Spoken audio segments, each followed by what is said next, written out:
If you don't find a way to make money while you sleep, you will work until you die. I used to hear that line all the time. People print it on shirts, put it on mugs, post it online like it's just another motivational quote you're supposed to agree with and move on. But the more I sat with it, the more I realized most people don't actually understand what it's saying. Because if you slow down for a second and really listen, it's not motivation at all, it's a warning, a mathematical warning, and the uncomfortable truth is most people hearing it are already living inside it without even realizing. Welcome to Dom Finance, I'm Dom.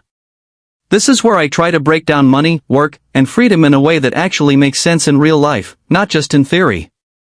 And if you've ever felt like you're doing everything right, working hard, staying consistent, playing by the rules, but somehow still not getting ahead, then you're in the right place. Real quick, if this resonates with you at any point, hit subscribe and drop a like, because conversations like this aren't always comfortable, but they might change how you see the game. Because at some point, things started to feel different for me. For the longest time, I thought I was doing the smart thing. I had a job, I had money coming in every month, I had structure, routine, predictability.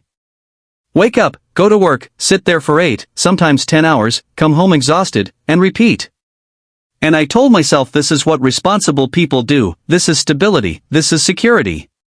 But one day I had a thought I couldn't ignore anymore. What if this isn't safety? What if this is just something I got used to? So I stopped looking at my life like a routine, and I started looking at it like a system, like a machine, and I asked myself a very simple question: what exactly am I trading for the money I make? And the answer was a lot more uncomfortable than I expected. I wasn't getting paid for ownership, I wasn't getting paid for building something that exists beyond me, I was getting paid for my time. And that sounds normal, until you really think about what time actually is. Time isn't just limited, it's the only asset you have that never comes back. So imagine this, you own a store, but instead of products, you only have 24 items on the shelf every single day. That's it. No matter how hard you work, no matter how many people show up, once those 24 items are gone, you're done. You can't sell more, you can't restock, you can't scale. That's your life. Those 24 items are your hours. And once you start seeing it like that, something shifts, because now your income isn't based on your ambition, it's based on your inventory, and your inventory is fixed. That means there's a ceiling, a hard ceiling. You can get better, you can charge more, you can optimize everything, but at the end of the day, you're still selling from the same limited shelf. And the moment you stop, the money stops. That realization hit me harder than I expected, because it forced me to ask a question I had been avoiding for a long time. If my income depends entirely on me showing up every single day, what happens the day I can't, not the day I feel tired, but the day I physically can't? What happens when the machine turns off? And that's when it stopped feeling safe, that's when it started feeling fragile. Like I wasn't building something, I was just renting out pieces of my life, 1 hour at a time.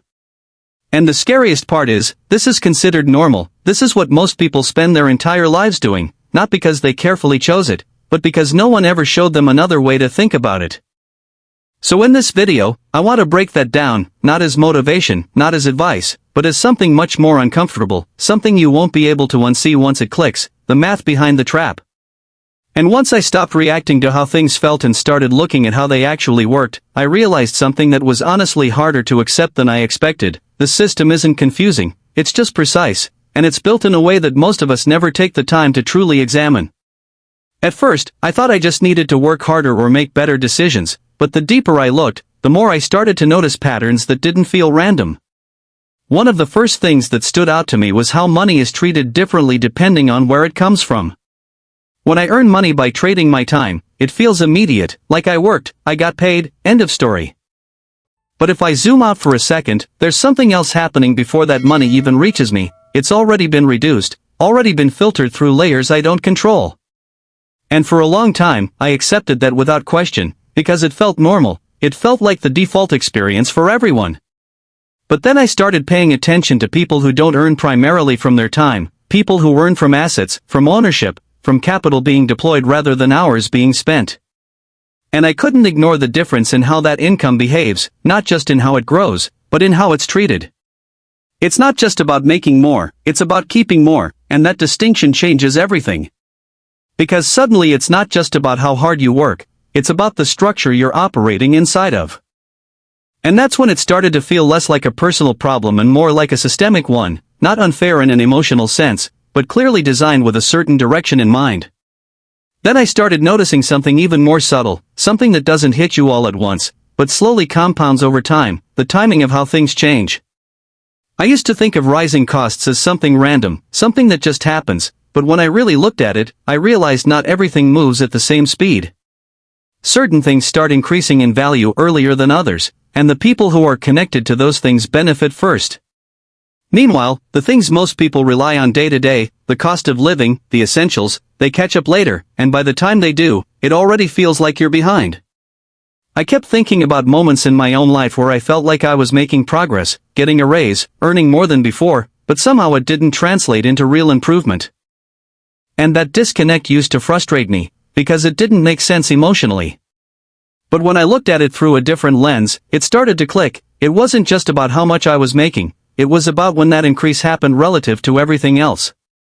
And if your income is always reacting instead of leading, you're constantly trying to catch up to something that has already moved ahead of you. And then there was the idea that completely changed how I think about effort and results, the difference between linear and exponential outcomes.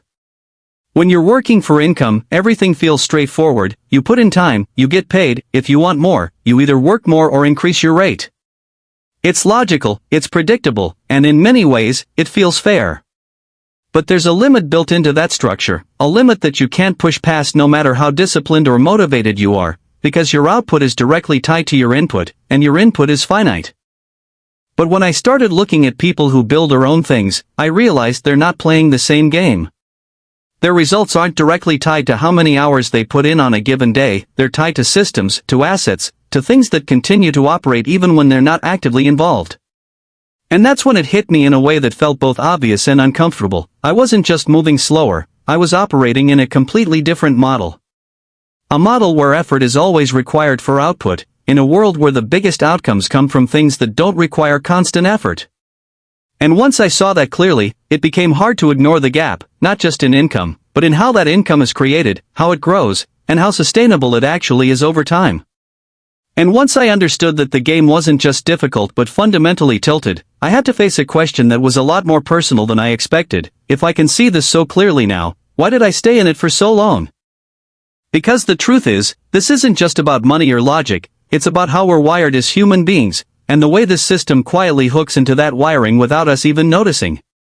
The first thing I had to admit to myself was something that felt almost uncomfortable to say out loud. I wasn't staying because it made sense, I was staying because it felt safe. There's something incredibly powerful about predictability, about knowing that on a certain day of the month, money is going to show up in your account, no questions asked, no uncertainty, no risk in that moment. And over time, that predictability starts to shape your behavior in ways you don't even realize. You build your life around it, your bills depend on it, your decisions revolve around protecting it, and slowly, without noticing, you stop thinking in terms of growth and start thinking in terms of protection. What really hit me was this: if that paycheck disappeared tomorrow, most people wouldn't just lose income, they would lose their sense of stability, their sense of control, even their identity to some degree. That's not just income, that's dependency. And once you become dependent on that rhythm, you don't evaluate opportunities based on potential anymore, you evaluate them based on how much they threaten that stability, which means you automatically filter out anything uncertain, anything that doesn't guarantee immediate return, even if it could completely change your future. Then there's this second layer that I didn't see at first, but once I saw it, I couldn't ignore it anymore: the way we associate being busy with being valuable. I used to wear that like a badge, telling people I was overwhelmed, that I had no time, that I was constantly moving, and somehow that made me feel like I was doing something important. But when I really looked at it, I realized I wasn't measuring progress, I was measuring activity. And those two things are not the same. You can be busy all day and still not move an inch in the direction that actually matters. In fact, being busy can become a perfect distraction, because as long as you're moving, you don't have to stop and ask yourself whether you're moving in the right direction. And that question, is this actually leading anywhere, is one of the hardest questions to sit with, because it forces you to confront the possibility that all the effort you've been putting in might not be building what you thought it was building.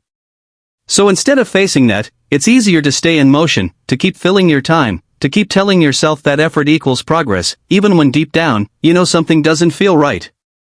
But the part that took me the longest to understand was how much of this is tied to identity, not just income or effort. Titles, positions, recognition, they seem small on the surface, but they carry weight. They give you a sense of who you are in the world. When someone introduces you with a title, when people respect that label, it reinforces the idea that you're moving forward, that you're becoming someone. But then I started asking myself a different question: if I step away from this, what part of it actually stays with me? And the answer wasn't as reassuring as I expected. The skills might stay, the experience might stay, but the identity that came from that role, that disappears the moment you're no longer in it. And that's when it became very clear to me, I wasn't just attached to the income, I was attached to the identity, to the structure, to the validation that came with it. Which made it even harder to question, because now it's not just about changing how you make money, it's about changing how you see yourself. And that's not something most people are comfortable doing. So at some point, I had to be honest with myself in a way I hadn't been before. Nobody forced me into the system, there was no external cage locking me in place. I walked into it, step by step, because it felt right at the time, because it felt safe, because it made sense based on what I knew. But staying in it without questioning it, that became a choice. And once I saw that, I couldn't unsee it, because it meant that if I wanted something different, I couldn't just blame the system, I had to change the way I think inside it. Because if I'm being real with you, I'm not sitting here as someone who has it all figured out, I'm still very much in the middle of it, but for the first time, I feel like I'm no longer walking in the wrong direction. And everything seems to point back to one uncomfortable but simple shift: at some point, I have to stop being only a participant and start becoming an owner, even if it's small, even if it's messy, even if it doesn't pay off right away. That idea used to sound abstract to me, like something reserved for people with more money, more experience, more connections, but the more I think about it, the more I realize ownership doesn't have to start big, it just has to start. Because the moment you own even a tiny piece of something that produces value, something subtle changes. Your income is no longer tied entirely to your presence, it begins to exist, even slightly, outside of your direct effort. And I won't lie, in the beginning it feels underwhelming. There's no immediate payoff, no dramatic shift, just small, almost invisible progress, and that's exactly why most people don't stick with it, because we're used to effort leading to instant reward, and ownership doesn't work like that. It requires patience, it requires you to trust a process you can't fully see yet, and that's uncomfortable, especially when you've been conditioned to expect results in exchange for time. So I started looking at my money differently, not as something I earn and spend, but as something that can be deployed. Like each dollar is a decision point, either it disappears to satisfy something today, or it goes out with the possibility of returning with more. At first, that shift feels almost insignificant, like it won't really change anything, but over time, those small decisions begin to compound in a way that's hard to notice day to day, but impossible to ignore long term. And then there's leverage, which is probably the idea that changed how I see opportunity the most, because for a long time I thought scaling income required more hours, more effort, more sacrifice, but leverage breaks that assumption completely. We're living in a time where you can create something once, and it can continue to produce value over and over again, whether that's content, a digital product, a tool, something that exists independently of your time. And what's interesting is not that this exists, but how many people still ignore it, not because it's hidden, but because it requires a different kind of thinking, one that isn't based on immediate output, but on long-term multiplication. And then there's the part I'm still trying to get better at, which is systems, because if I'm honest, my instinct is still to control everything, to stay involved, to make sure every detail is right, but the more I step back, the more I realize that control is the opposite of scalability. If something only works because I'm constantly there, then I haven't built an asset, I've built a dependency, and dependency keeps me tied to the same loop I'm trying to escape. So the question I keep coming back to now is not how do I work harder, but how do I design something that can work without me, even in a small way at first, something that can move, produce, or grow without requiring my constant input. And I'm still figuring that out, I'm still experimenting, still making mistakes, but even just asking that question has started to change how I spend my time, what I pay attention to, and what I consider progress. Because maybe the shift doesn't start with a big move, maybe it starts with seeing things differently, and once you see it, you can't go back to thinking the same way again. And once I started seeing the direction more clearly, the question stopped being what's the perfect plan and became something much more grounded, much more real. How do I actually get out of this without breaking everything I've already built? Because the truth is, most of us can't just walk away. We have responsibilities, bills, people depending on us, and the idea of quitting overnight sounds exciting in theory but reckless in reality. So instead of trying to escape emotionally, I started thinking more strategically. I stopped seeing my job as something I'm trapped in, and started seeing it as something that is temporarily funding my exit. That shift alone changed how I show up every day, because now it's not the destination, it's just the runway. And what really stayed with me was this idea that you are the CEO of your life from Friday night to Monday morning, which sounds simple, almost insignificant, but when you really think about it, that window is where your future is being decided. Most people use that time to recover, to disconnect, to escape just enough so they can go back and repeat the same cycle again, and I get it because I used to do the exact same thing, but at some point I had to ask myself a harder question: if I keep spending my free time recovering from a life I don't want to stay in, when exactly am I going to build the life I do want? That question forced me to change something small but important. I didn't start with a big plan or some perfect business idea. I just started using a portion of that time differently, learning, testing, building something, even if it was messy and uncertain. The goal wasn't to escape immediately, the goal was to slowly build a second stream, something that doesn't rely entirely on my time, something that could eventually cover my basic needs, because once that happens, everything changes in a way that's hard to explain until you feel it. You're no longer working because you have to, you're working because you choose to, and that shift removes a kind of pressure that most people don't even realize they're carrying. It gives you options, and that's really what this is all about. Not luxury, not status, not proving anything to anyone, just the ability to say no, the ability to walk away, the ability to live life on your own terms, even if it's not perfect. And when I think about all of this, I keep coming back to one image that feels impossible to ignore: you at the end of your life, sitting somewhere quiet, looking back, not thinking about your job title, not thinking about how busy you were, but thinking about how you spent your time, and whether you used it to build something that was truly yours, or whether you spent it maintaining something that was never meant for you in the first place. Because time is the only thing we can't negotiate with. We can earn more money, we can rebuild, we can start over, but we can't get time back. So if there's one thing I'm trying to apply in my own life right now, it's this: keep your job if you need to, but stop thinking like someone who depends on it forever. Start small but start intentionally. Use your time outside of work to build instead of just recover. Turn your income into something that can work for you instead of something you immediately spend. Focus less on looking successful and more on becoming independent. And most importantly, don't wait for the perfect moment, because it doesn't exist. The shift happens quietly, decision by decision, until one day you realize you're no longer stuck where you used to be.